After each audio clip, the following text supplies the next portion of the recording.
Safe to say I'm the biggest, the largest. Been stepping up since my mama stayed in them apart. Ladies and gentlemen, it's Sunday. It's 12:02 p.m. on the East Coast. And it's time for the Primetime pregame show. We got 1 hour, well, now 58 minutes because 12:02. 1 hour till kickoffs. Clocks have been set back an hour. The Dodgers have just won Game 7 of the World Series. And we are now halfway through the NFL season. We're back for a little bit more NFL action coming your way. We got some big matchups. We've got the yearly regular season matchup between the Kansas City Chiefs and the Buffalo Bills. That's going to be a big matchup. The Indianapolis Colts will look to get to 8-1 as they travel to Pittsburgh to take on the struggling Steelers. We've got a whole load of matchups that are going to be coming in today. I'm going to be picking those games. I'll be doing that probably towards the end of the segment, right when we lead up to the games. But I figured for some little enjoyment today, a little something interesting. We are at the midpoint of the season. We are in November. This is now where the great teams start to really separate themselves. We get to find out who's faking, who's making it, and who's faking it. And I figured today, while Tua here sits in the box of shame after the disaster that was Thursday Night Football for the Miami Dolphins and the firing of GM Chris Greer, today we're deciding who the contenders are. Who are the real contenders for a Super Bowl? Who are the pretenders? And who's not even trying, which we're going to be able to identify likely very quickly as we go here. So I'm excited for that. You better be excited for that. And I'm getting right into it. No BS, no horseplay, no monkeying around. Getting right into who's the contending, who's pretending. Let's dive in. I'm starting right away. And this is going to be tough because I feel like there are 100% some... Let me start with just who's not even pretending. That's like the easiest one. The New York Jets, they're on bye week this week. They ain't no way they're contending for anything. They're not even pretending to contend. They're not them. They are not them. And in fact, you know what? Let's make this green. I feel like the contenders being green and then the pretenders being red and then not even pretending, just like a lukewarm like gray. That seems accurate. That seems more accurate color representation. Also, not even pretending is New Orleans. The New Orleans Saints are clearly not even trying to convince you that they're good. They're just really bad. They'll be taking on the Rams today. Puka Nacua will be back in that game, so they'll probably get cooked overall. Raiders also are not even pretending. I believe they're playing Jacksonville, but they are very much not in the contender bubble right now. It's just not looking good for them. Thursday night. Now, this is interesting. This is an interesting one. Miami's not even pretending. Right? They're not really contending. They're not looking to compete either. Last night, I got to get this off my chest about that game. So, first off, Miami loses 28-6 in Lamar Jackson's return. Lamar throws 4 touchdowns, of course, in the week I'm playing against him in fantasy. What else is new? But the other thing that's very important to note about this game is the Dolphins are starting to implement culture changes. They're very clearly trying to implement new ideas. They're trying to bring in a new staff come this offseason, which is why they moved off Chris Greer. However, to note is that as of today, 12:06 p.m., November 2nd, Mike McDaniel is still head coach of the Miami Dolphins, which, I mean, how about that, right? It seems off. I think you could make an argument that he should be fired. But then I thought, well, it doesn't really make sense because, A, some of the players do still kind of like him in the locker room. They seem to like him. They seem to fight for him when it's like, this is the last straw, you got to win this game type of situation. And the other issue is, even if you bring in a new guy, like let's say you bring in an interim guy, and for some random reason he starts winning right before you go out looking for a head coach, all of a sudden you end up in a, that's no good. Because now you got a guy that you never would have considered. You probably shouldn't be considering. You end up with the Raiders situation with Antonio Pierce. You probably should end up moving off of him. And you're going to find out that's not our guy. When you're just going to waste time not investing in individuals who could be in that role. So I understand the Dolphins for not firing Mike McDaniel. What I don't understand is Mr. Stephen A. Smith going on ESPN and claiming, you know what, guys? Chris Grier got fired. Not because he was bad at his job for 10 years. Not because the Dolphins only made the playoffs 3 times and didn't win a single time. No, Chris Grier got fired because of the color of his skin. Because Stephen A. made it about race. I don't understand that. I will never understand how... I understand how big he is in the world of sports. I cannot understand making such a lazy headline and not looking at what Chris Grier was actually accomplishing in Miami, which was literally nothing. In fact, they made the most playoff appearances when Mike McDaniel was head coach. Brian Flores never made the playoffs and couldn't make Tua work. Adam Gase was an absolute disaster after his first season as head coach. I don't understand where that's coming from Stephen A. I think it is an insane take to be making. I think it is criminal to be making that take. I got nothing else for you. By the way, Chris Grier was also the same guy who traded away Minka and then proceeded to, in that same draft class of drafting Tua, also drafted like Austin Jackson and Noah Igbenogany. That year they had 3 first-round picks. Did nothing with that. And by the way, Minka was an amazing All-Pro for the Steelers for years and then traded for him literally when he is out of his prime. I don't know what to tell you. Chris Grier needed to go. Mike McDaniels is sticking around just to close out the year, just so they don't have some random interim coach that they might end up considering to be in a conversation for their coaching candidacy. That's the only reason Mike McDaniel is staying. He will get fired, but it is not a race thing. Chris Grier was not a great general manager for a decade in Miami. Let's get that part clear. Regardless, it's pretty clear Miami is not remotely a contender. They're not even pretending to be at this point.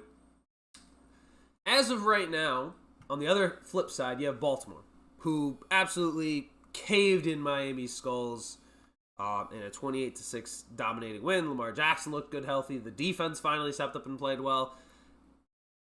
I want to put Baltimore into a contender tier because it just feels like they're going to get back on track, right?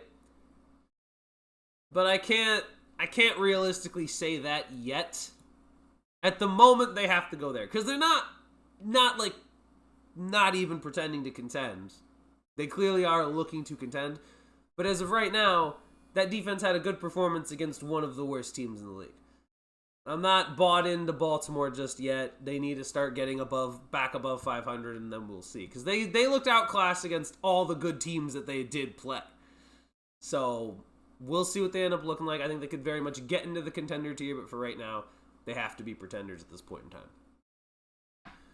Looking at the other matchup, we have Colts. Actually, let me finish the other teams. Saints play the Rams. Rams, that team, that I think is a contender. I think that is a team that can win multiple playoff games. I think the Rams can go on a run. I mean, they won a playoff game last year. They almost went. They were the probably most difficult matchup for Philadelphia in the 4 games in their Super Bowl run, right?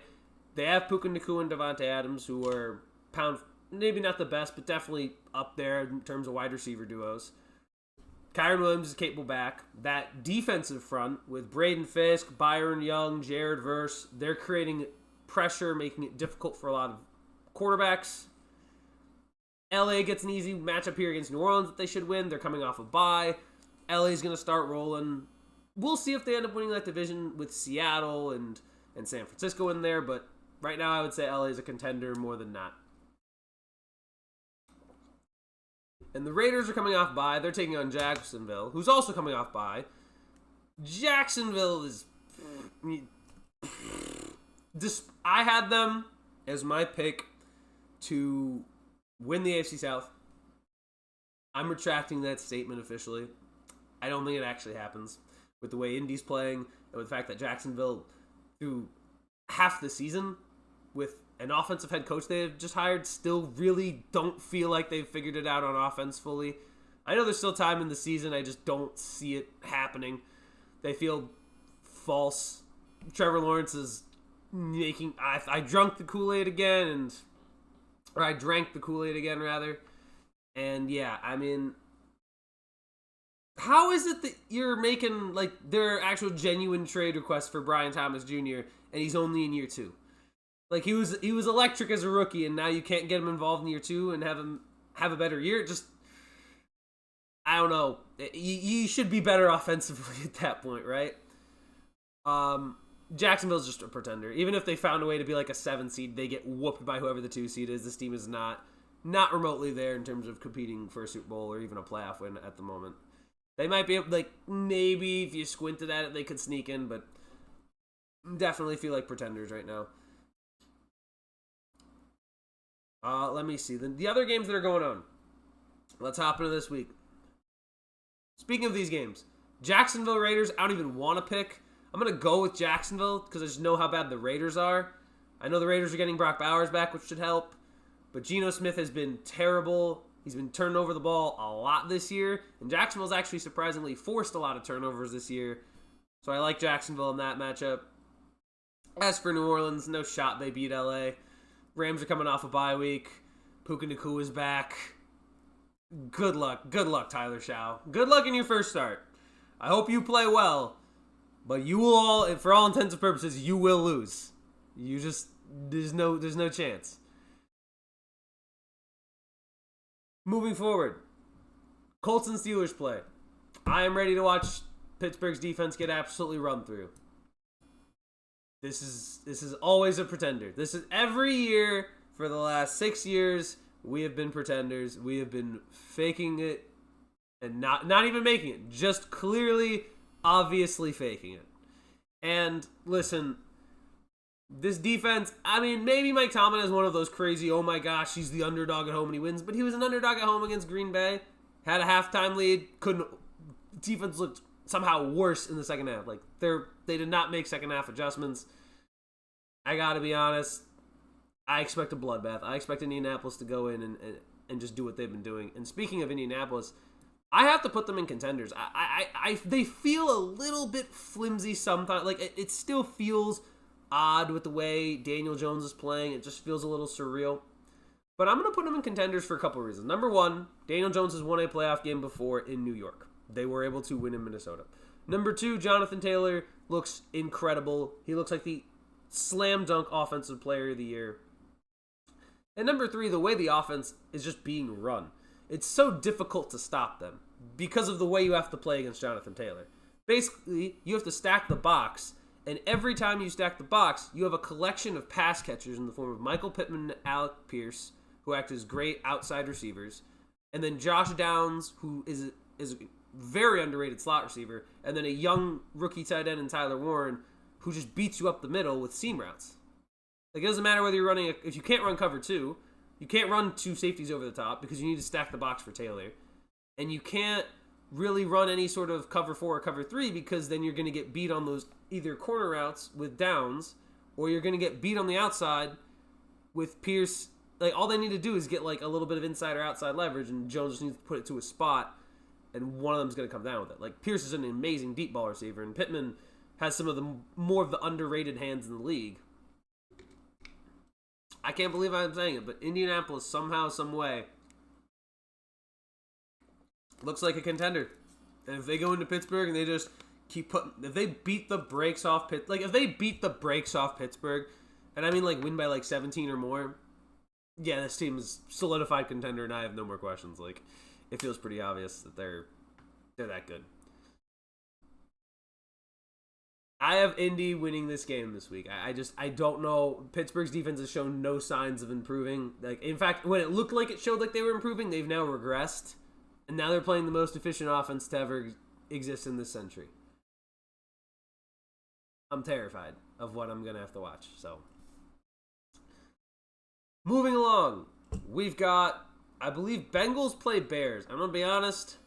Both these teams go right into pretender. I think Chicago is very kind of pretendery, especially after their loss against Baltimore. And Cincinnati without Joe Burrow just doesn't have a shot. And even with Joe Burrow, I'd kind of question the reality of you're shopping Trey Hendrickson. So that's not going to help your defense, which is already terrible. You just lost to the Jets. You have no real running game, right? There's no real ability to run the football with either Chase Brown. I mean, Samaje Perine actually looked better against the Jets. And despite, there's just nothing to really... I understand there's Joe Flacco, right? I understand that. And he can kind of hold the ship for a little bit. But, I mean, do we really think that that's going to be sustainable long-term? That that's going to be able to get them even into the playoffs? The reason Joe Flacco had such a good run in Cleveland was because Cleveland actually had a lot of pieces that were working well together. Jerome Ford and the running game was working in Cleveland. They had a sustainable running game. And then with the defense was also playing significantly well. Cincinnati doesn't have either of those things. Joe Flacco can't keep hucking the ball every single game and throw for 400 yards and just expect to win the game. That being said, I think they probably beat Chicago, but it's just not going to work against every single team. You can't do it every week. You failed against the Jets, and the Jets are really bad. So, actually, is this... I know they play. I just want to... Yeah, in Cincinnati... Yeah, I'm going to go with the Bengals. There's an outside chance Chicago just... No, you know what? No, I'm going to go with the Bears. I'm going to go with the Bears because with the way they played against New York, right? Now Trey Hendrickson's not playing in this game. He's sitting out, probably because they're going to end up shopping him. I think Cincinnati ends up losing this game. And listen, the other thing I got to say is I don't get... I don't think there's anyone necessarily in media who, adores this guy. But why is Zach Taylor... Zach Taylor, I don't think he gets praise, but I don't think he gets nearly enough criticism. And I understand he doesn't have his franchise quarterback. But as an offensive coach who's been there since 2019 or 22, he's been there 6 years minimum. And I'm sitting here and I'm thinking, it doesn't really make sense that an offensive head coach can't figure out his offensive line. When you think of all the great offensive coaches, Andy Reid, Sean McVay, Kyle Shanahan, Kevin O'Connell, when their offensive line struggles, they find solutions and they find them rather quickly. We thought Chiefs' offensive line is going to be a struggle coming into the year, yet Andy Reid has it fixed before November. And yet, for the Bengals, they can't figure out offensive line no matter what they do, whether it's through the draft, whether it's through free agency. And at a certain point, does that not have to fall on the head coach who is the offensive specialist, right? And it matters because you need to protect your quarterback. Joe Burrow got hurt his rookie year, then got hurt his fourth season, and now has gotten hurt in this is now his sixth season. So in half of the seasons he's played, he's had a significant injury. You need to be able to protect your quarterback. He's clearly taking too many hits. It's just as bad, if not worse, than the Andrew Luck thing. So, listen, I think if you're Cincinnati, you have to really put some pressure on Zach Taylor at some point to fix the offensive line. Because the thing that is the most important part of this team, we can all say how electric Jamar Chase is, but they're 3-5. Clearly, somebody else also contributes a lot to winning there, and it's Joe Burrow. And even then, even when Burrow was fully healthy last year, they missed the playoffs. So, I don't know. I think there needs to be some accountability held there for Zach Taylor. As for Chicago, it's just Chicago feels like a little bit of a pretender too. Caleb Williams feels better. Definitely better than last year. It is an improvement. But we're still waiting to see, I guess, like, considering the 3 quarterbacks of 2024 draft class with Williams, Jaden Daniels, Drake May. Right now, Drake May is playing the best out of all of them. Jaden Daniels you got to consider what Jaden Daniels did his first year in the league, still factors in. And then you have Caleb Williams, who we're sitting here kind of thinking he's better. He's definitely improved. But I still am looking for that jump for him to be able to feel like he's in command of the offense. Because right now it really does feel much more like it's Ben Johnson doing a lot of the offensive heavy lifting than Caleb Williams is. We'll see where that continues to go, but that's what that feels like right now to me. I would say right now, yeah. I would look at it and Bears 100% feel like pretenders, especially when you compare them to the other 2 teams in that division, Detroit and Green Bay, who of course we'll get to. I have Chicago surprisingly winning this one because I feel like Cincinnati's defense is just that atrocious. And with Joe Flacco coming in, I know Joe Flacco's playing, but he was listed on the injury report all week. And of course, that's another ad in my face. That's amazing. and then there's no Trey Hendrickson, which makes your defense that much more susceptible. And Tramar Stewart hasn't had a big impact, their first round pick either. So just not looking great for Cincinnati. Moving on to 49ers Giants. Giants, not really. Nobody really thought, even when the Giants looked great, like had their guys fully healthy, that they were going to really contend. At least I didn't. They maybe could have shocked the world and gotten more wins than we'd expected. But to be honest, they're exciting, right? Jackson Dart makes them exciting.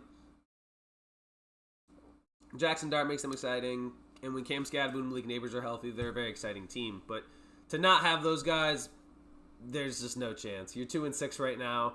Philadelphia is 6-2 in their own division. And I'll be honest, you've already lost to Washington and Dallas. So it was fun. It will be exciting. And it'll be exciting next year, presuming everyone's able to get healthy and ready to go. If not, then you're just kind of not. You're not really contenders. You're just bad this year. And that sucks. That sucks to be seeing those guys not be healthy. We'll see what ends up happening moving forward for the Giants next year. I think they'll be very exciting. I think there's a real chance they're contenders next year, but right now it's just not the case, unfortunately, due to just injuries and a rough start to the year when choosing to start Wilson over Dart and just needing to get in that transition. But New York will be exciting. They'll be much more ready to compete in next season. As for the 49ers, who they play today, this team is so pretender. This team's an absolute pretender. First, the same issue with them, at least on the defense side of the ball, they can't stay healthy. Offensively, where is Brock Purdy? Like, it's weird. Like, last year it was McCaffrey as an injury. Now, Brock Purdy, this, like, nagging injury again that just won't seem to go away. He's not playing. Is he really that much of an upgrade over who he's even starting in Mac Jones? I mean, it felt like their big, massive win was against the Rams. It's like they got that win. It's like, whoa, hold on, watch out for the 49ers. And now they're just not healthy. But on top of not being able to be healthy, like, what do they have? Right? Like, where do they feel like they just lost to Houston, who is not that great. I think they're also pretenders. We'll get to them in a second, but like, really? That just doesn't. I just don't buy San Francisco right now. They're not healthy. I don't know the status of their main starting quarterback. Their 2 best defensive players are just unavailable. Their receivers can't stay healthy. Like, where Ricky Pearsall's been in and out of the lineup. George Kittle just got back into the lineup. I mean, and they're very McCaffrey dependent. McCaffrey struggled against Houston. The whole offense struggled. Without McCaffrey, if McCaffrey doesn't play well, this offense struggles.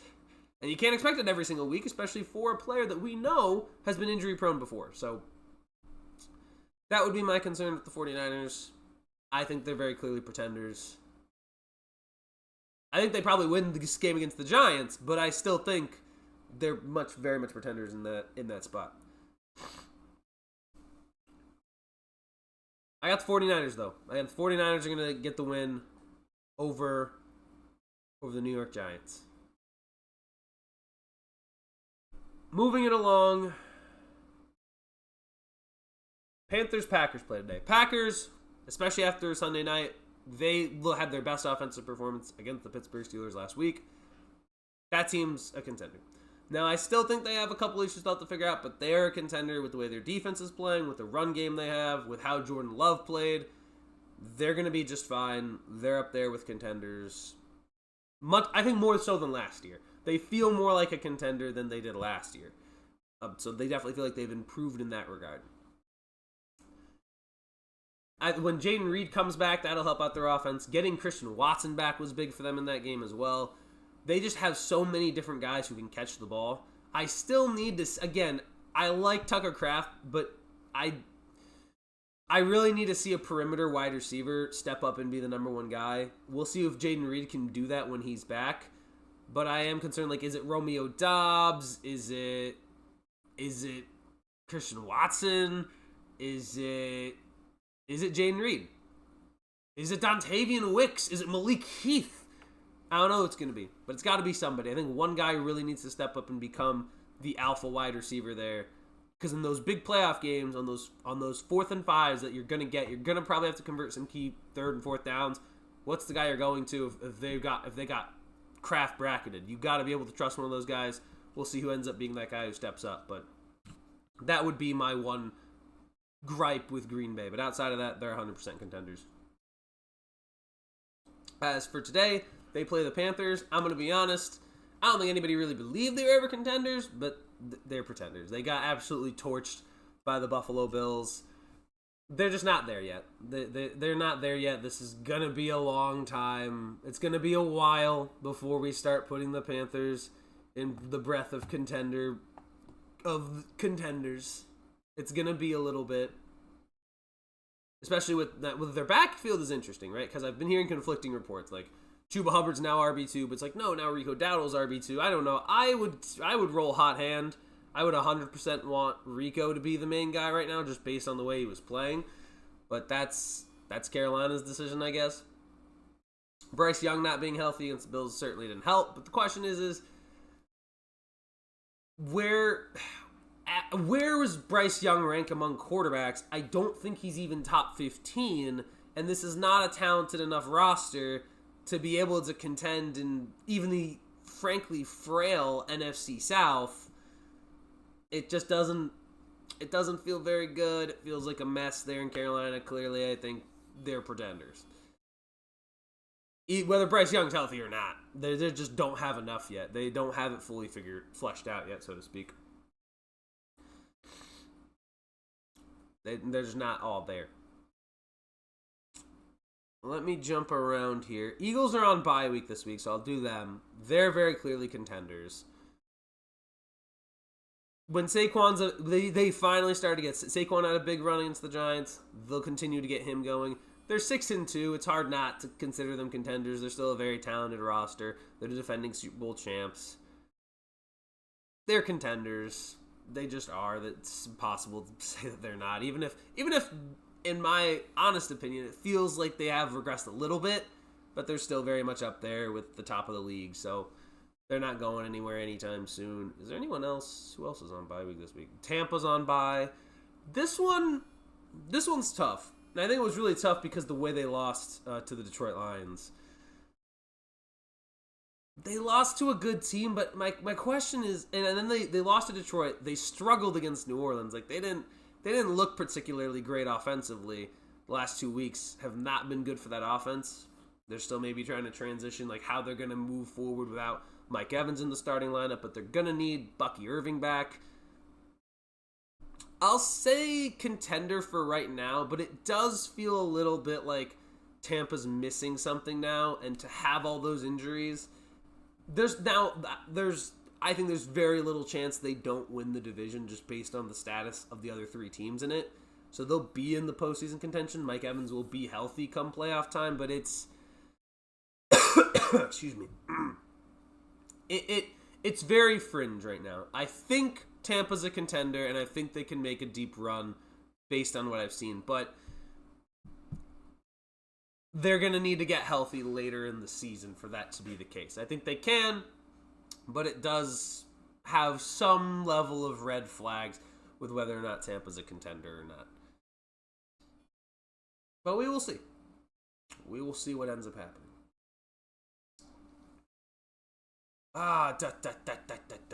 Who else playing? Broncos, Texans. Texans very much feel like a pretender. They beat another pretender in San Francisco, but the offense is just too inconsistent, right? And I think one massive strength of their offense last year was Joe Mixon's ability to run the ball. But he's been out longer than I thought. I thought he'd only be out a month. He's been out the first 2 months of the year, which is just does not bode well for Houston. They've been running between Woody Marks and Nick Chubb.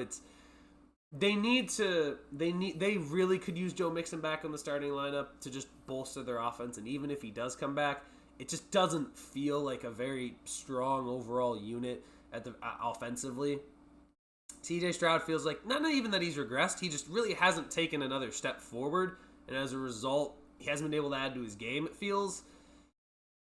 Houston very much feels also like a pretender. Like I remember Monday Night Football was a great example where they went to Seattle. Seattle did not play well, and Houston very much had an opportunity to win and couldn't take advantage. That to me is like, dude, you got to win that game. Seattle did not play a good game. You had an opportunity there to go in and win, and you just make more mistakes than they do somehow. It just doesn't. And I mean, even right now, like you're in already a division that was supposed to be fairly easy to win. Now all of a sudden, Indianapolis is running away with the thing. Jacksonville has a better record than you do and is beating you head to head. I mean, it does not bode well for Houston moving forward. They very much fall into a pretender category. They face off against Denver, who does look like pretenders. They have an incredible defense. Now they have to play better in the first half of games. Like they can't just save it all for the second half in the fourth quarter. But they took it to the Dallas Cowboys, dropped 44 to 27, I think was like roughly final score, give or take. They did what they needed to do against the Dallas Cowboys. They played some phenomenal football. Bo Nix, dare I say top 10 quarterback? I don't know. But he's definitely playing at a pretty darn high level. I don't see why Denver's not a contender. I think there are some offensive pieces that I'd like to be a little better for them, but they're working with what they have. Sean Payton's a very good head coach. He's got it figured out. He's got his guy, and that defense is a scary unit. It just is. It's a Nick Bonito off the edge, and Zach Allen in the interior, and Patrick Surtain on the back end. Like, that's a tough defense to move the ball against, no matter who you are. And when they show up to play, they show up to play. So I think Denver's right up there in the contender tier. Obviously, Kansas City resurgence. We'll see what they end up looking like, but I think Denver's a contender with what I've seen through the first half of the season. Minnesota, Detroit is another game to play. Minnesota's a pretender. Even if J.J. McCarthy were there, you don't really feel any different about their situation. And right now, losing Carson Wentz to shoulder surgery, I feel so bad for him just because he was trying to do the career resurrection thing. He had an injury, he was playing through it. It's tough to see that happen. There's a very good chance he's never the same guy again. Hopefully he can come back and be stronger. I don't know what the status is, but I would like to see Carson Wentz be able to get that career redemption arc, but it wasn't meant to be, at least this year. And listen, Minnesota, and what's interesting, and I'll say this, Justin Jefferson, with the quarterback play that he has had to be in, I think, top 5 in receiving yards right now, is still wildly impressive. I have my concerns with Minnesota, though. They're very clearly not contenders. They're arguably the worst team in that division right now. They don't even feel better than Chicago, and I think Chicago's fake too. So, a fall from grace, and it was to be expected. They won 14 games last year, and Sam Darnold had some amazing quarterback play. It was going to be tough to imagine that McCarthy or anybody that they brought in was going to be able to play at that level. It just feels very clearly in hindsight that they should have kept Darnold or held on to Daniel Jones, one of the two. But they end up doing neither, and here we are. Minnesota's now in the pretender tier. But, of course, Detroit, on the other hand, very much a contender. I believe they're coming off their bye week after beating Tampa in primetime last week. They look the same. They look good. They don't seem to be missing their coordinators, really. Jahmyr Gibbs and David Montgomery are still a great tandem. Amon-Ra St. Brown still looks like one of the best receivers in the league. Aiden Hutchinson just got his bag, one of the best defenders right now. And they're probably going to want to beat the brakes off the Vikings. I mean, let me see, actually, before I... just going to look up who's starting for the Vikings. Because it should be McCarthy. So he is starting. Okay, so McCarthy does come back. I thought it was going to be the other backup that was going to get the start. But, I mean, listen, it's going to be his first game back off. I think Detroit's just going to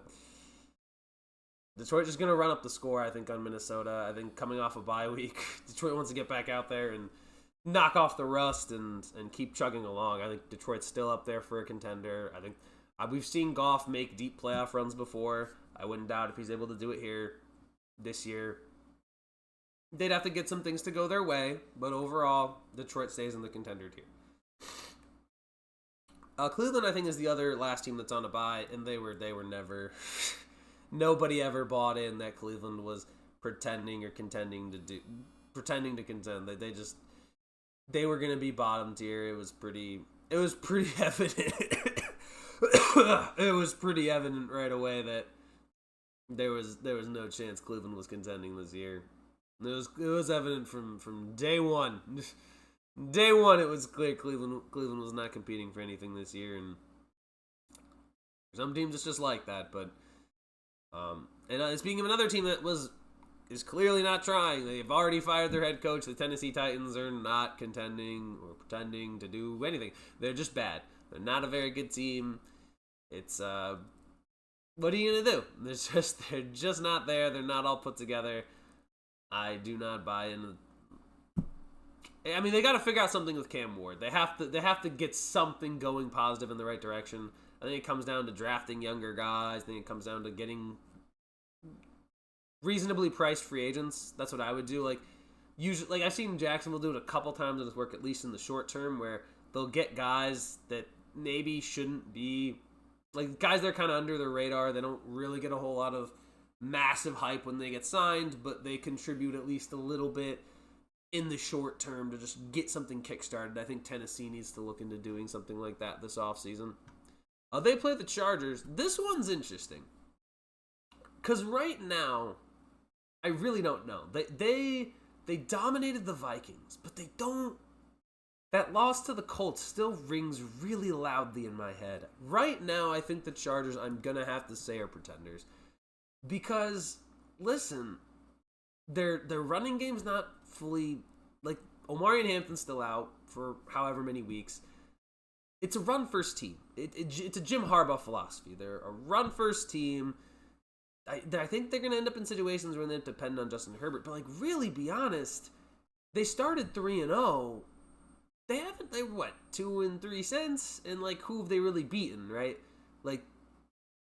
Their biggest win was against Denver, right? We agree with that.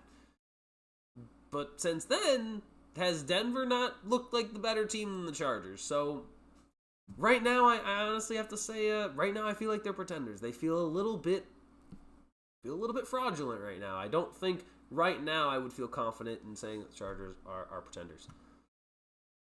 The final 1 o'clock game, I believe. Final 1 o'clock game. Falcons, Patriots. Falcons are very clear pretenders. They can go on to beat Buffalo, but then lose to banged up San Francisco, and then lose to Miami. You lose to Miami, you are not a contender. I cannot take you seriously if you're going to lose to Miami. Falcons are. I don't know what the deal is. I don't know why Raheem Morris is the coach. It feels like a bad fit. It feels like it doesn't really make a whole lot of sense. I mean, and they have too much talent to be this inconsistent, I understand Kirk Cousins was starting, but my gosh, he looked abysmal. You've just got too much talent in that building to be the team that you are. The Buffalo Bills, that game was supposed to be look at all the talent this team has, and they've only done that once. You have to be more consistent overall. You need to be Bijan, Drake London, Kyle Pitts, Darnell Mooney, Michael Penix. You need to be better offensively. You need to be more consistent. And I think keeping Raheem Morris, who's a defensive head coach, the defense looks better. I'll give him that. But you have too much talent offensively for it to look this plain. And yeah, I mean, that just they don't feel like a team to take seriously right now. Now, the team they play against New England, some people would say contender. And I want to agree, because they did beat Buffalo. That's like their statement win right now. But if they beat Atlanta, I don't think the sentiment changes about who the Patriots are. I'm going to say something controversial. I think right now New England is a pretender. I need to see them win one more game against somebody that's legitimate. Because, like, Cleveland, Tennessee, now Atlanta, like, these are not superstar teams you're beating, right? And it's good that you're winning them, but again, like, let me ask you this. If I had to put New England up against anybody right now who's in the contender tier list, the Rams, the Colts, the Packers, the Eagles, the Bucks, the Broncos, the Lions, I don't think they win any of those games. I think all those teams are significantly better. I just don't think New England is at that point yet. I don't think New England has enough offensive firepower. I like Kayshon Boutte. He's been playing well. They have some nice pieces, but they still haven't been able to fully develop a running game. They feel very reliant on Drake May and his ability to throw the ball. And I like Drake May this year, even though I should be not liking him because of how annoying the Patriots are in general, how annoying they've been my entire life. But I like him and he's playing well. The issue here is I don't think if they played those teams on neutral field, I think they lose next to all of those games. They don't feel quite there yet. I feel like next year will be the tier where the year they really start to get into contender territory, but they have a very, very easy schedule. Because again, it's a last place schedule, right? It feels a little like they could certainly get into the playoffs. But I don't think they win a game just because, again, I don't think that I understand they beat Buffalo. And they will go in the contender tier. But outside of that, I don't think they match up well with the remaining teams in contender. And as a result, I have to put them in pretender. I think they're the best pretender. I'll say that. I would say they are probably the best of the teams in the pretender tier. But I don't believe they would match up well against the contenders of the league. I think they would struggle. Moving along to the late game, Chiefs and Bills. They're both contenders, I believe. I believe they're both Super Bowl contenders. I worry about the Bills' defense and their reliance on Josh Allen. But they're always going to be in that conversation. And Kansas City very clearly put themselves back in the conversation over the last couple of weeks. They didn't even play particularly well against the Commanders. They still won by 3 scores. At a certain point, what are you going to do? These two teams play this week. We're going to see what they both look like against each other. Josh Allen has I think he's 4-1 in the regular season against Mahomes, whereas Mahomes is obviously 4-0 against Josh in the playoffs. Maybe this year that flip. For Buffalo fans, you'd actually like to lose this game. Maybe the script is flipped, and you can get in and beat Kansas City when it comes playoff time. But we will see. It's going to be the game of the week. It's going to be amazing. But both those teams, through the midway point, are clearly contenders. They're clearly two of the better teams in the league. They're up there. Let's not act like they're not. And then the rest of these teams, well, Arizona, I'm going to be honest. This is my hot take. I don't even think Arizona's trying to convince anyone that they're a contender. They're not even close. They look that way in the start of the year. Have they even won a game since? No, they're not. They're not legitimate. And Kyler Murray's supposed to play. I don't even know if that's going to end up happening. My guess is no, from what I've seen. But I got to be honest. I don't see a universe or a world in which I just don't see a spot in saying that Arizona's going to be good. And I think Arizona's got a lot of remodeling to do in the offseason. I think similar to Miami. I think they may need a clear house. They may need to move off Kyler Murray. They may need to move off Jonathan Gannon. They may need to move off a lot of things because I think they need just a cultural reset there, similar to Miami. But they're not faking anybody. They're not competing. And as for Dallas, who they play on Monday night, Dallas is not. They don't feel like a Super Bowl team. They're a great offense. They're so fun to watch offensively. With Pickens, with CeeDee Lamb, with surprisingly Javonte Williams, who's been underrated this year. with Ferguson at tight end, and with Dak playing some of his best football in a long time. But it doesn't even feel like that long. It was just the fact that he was hurt last year. For him to come back and play at this high level is impressive. But defense is severely lacking. This team is not remotely back to being a contender. It's better than I thought it was under Schottenheimer, but it's still not nearly where it needs to be. What can I say? We got some pretenders. And these two teams, now Washington right now, pretender. Their defense is too old. They look slow. They look slow against Kansas City. They've looked slow the last few weeks. Oh my gosh. That was disgusting. So sorry. My apologies. Washington, and they're very reliant right now on Jaden Daniels. Jaden Daniels needs to play, and even when he does play, it's just not enough. Their receivers haven't been healthy. It's just been an unfortunate year for them staying healthy. They don't feel like contenders right now. They don't. Halfway through, they seem to be faking it. Dan Quinn can't seem to get the defense working right. The offense is struggling. Team feels like a little bit of pretenders. Feels like they regressed. They've already hit 5 losses. They had 5 losses all. They were a 12-win team in the regular season. They were a 12-win team in the regular season last year. They've already hit 5 losses. So, again, not a good spot to be in if you're the Commanders at this point in the year. So, what can I say? And finally, there's the Seahawks, who, before the game against the Houston Texans, I would have put in contender. But based on what I saw in that game against Houston, they cannot escape. They are probably, I would say, the second or third best, like with like the Chargers. Like I would even put like the Chargers up here as close to being up there with like teams that would be pretenders. But like they could be, but with New England, I just don't feel that they have enough of a running game to be able to close out teams. But specifically with Seattle, I feel like if they had blown out Houston, they had made a statement that what kind of team they are, we could have a conversation. Maybe they're a fringe contender. But I don't think Houston's that great, and they were trying, it felt like they were trying to give that game away a little bit. They just didn't come in fully prepared. They weren't ready, and as a result, I have to kind of put them down here. They don't feel like a contender. I like Sam. Jackson Smith and Jigba's played really well. I do have concerns about the defense staying healthy, and again, it felt like a little sloppy. In a primetime game for that to be happening, it felt a little sloppy. It felt a little off. Just not something I can agree with. But right now, I like this list. I'd like 9. There's like maybe 9 contenders. You could argue for like Tampa. I would get it if I could even get it if you didn't want to include like say the Bills right now, or you can even argue the Chiefs. I'll kind of say that they should be, but like I could see the 2 teams I could see maybe removing out of contender would be like Tampa. Honestly, that's the only team I would say out of there if you wanted to narrow it down to like 8, a more even number. But those feel like the contenders, the pretenders, and just the teams that are bad.